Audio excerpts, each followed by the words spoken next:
Hey guys, welcome to day 5. I am not alone today. I have my wonderful assistant. You can see Sylvester. He's providing support in all kinds of wonderful ways. And today we're going to talk about trusting. And this is so foundational for anything you ever are going to do in your life. But especially when it comes to devoting yourself to a practice, a person, a place, a thing, whatever, all of those things. And that's trusting. So yesterday we talked about connecting to the true self. And that's great to connect to it.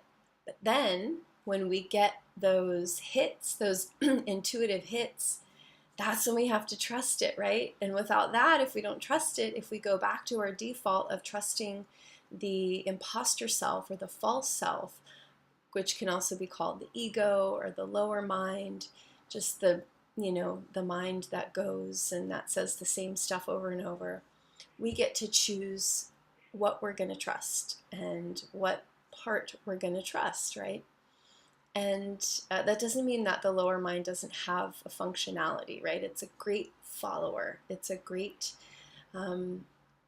it's great at taking direction, at taking orders, if you will. But it by no means should ever be the leader of your life because it's filled with just a bunch of crap, and comparisons. And I mean, we could go on and on about the lower mind and the thoughts and the ego and the stupid stuff it tells us all the time about, what should we be devoting ourselves to, right? You might be getting into this practice like, yes, this feels really good. My soul's really lit up. I really want to devote myself to more meditation, for example. And then the mind comes in and says, why would you want to do that?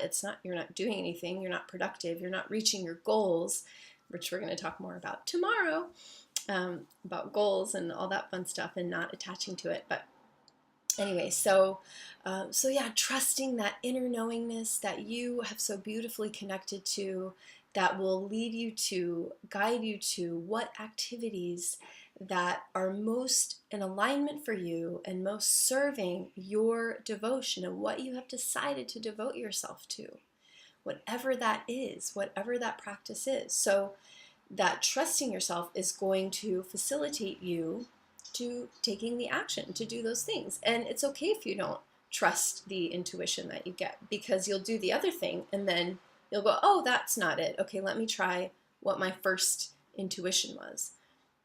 And we've all had examples in our own lives where we didn't follow what we knew our intuition was telling us. And then we learned. It's okay. You can't screw it up. That's the thing I want you to know. You can't screw it up. There's no wrong path here, because when you are committed and devoted to staying true to yourself as much as you possibly can, then you will be guided and led. And that path might look convoluted. That's okay. It's all right. Let's have love and patience and kindness and grace for this weird human incarnation that we're in right now. You're here and you've devoted yourself right now 3 minutes and 45 seconds already into this video. So there's some part of you that's trusting an inner knowingness that this is serving you, this is helping you. You looking inward, you doing this work is of benefit, it is of value. So just acknowledge yourself for being here at all. So so today, basically, just I want you to be really honest with yourself and ask, okay, on a scale of 1 to 10, how much do I trust myself, the true self, that inner knowingness, the intuition, when I get a hit, when I know I'm supposed to be doing something? How much do you trust that?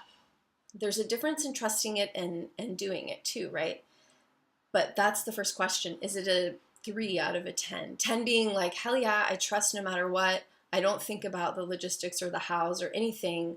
I know this is what I'm supposed to do, say, be, whatever, and I just trust it. So get really honest with yourself here. How much do you trust on a scale of 1 to 10? Great, now you know. Now you know, I only trust myself like a 5 out of 10, so that's like 50% of the time. I'm curious. I wonder why. What is it? Why don't I trust myself the rest of the time? Why don't I trust this inner knowingness? Well, it's fear, basically. It's fear of lack of something. But we're not going to get into that today either. So I want you to be honest with yourself about the trust, and then start building that muscle. Just start building that trust muscle. Just asking yourself, really honest with yourself. Do I trust myself? Yes. Okay. Why? Why not? Yes. No. All those things. Investigate. Do what you need to do to cultivate more trust. And then I want you to trust the intuition and the knowingness when you get a hit to do something, to devote time or energy in a certain way to what you want to devote time or energy to, and just go for it. Again, you can't screw it up, guys. You really can't screw it up. I promise.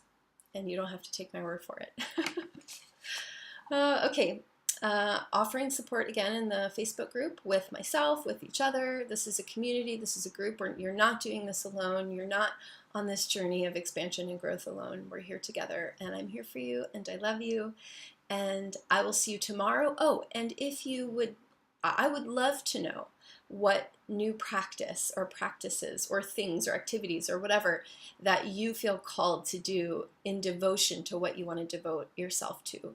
So I'd love to know, over on the Facebook group, first of all, what are you devoting yourself to right now? And what's one new thing that you are going to do, be, whatever that means for you, that will honor that devotion. So those two things over in the Facebook group. And yeah, I can't wait to hear. Okay, love you guys. Bye.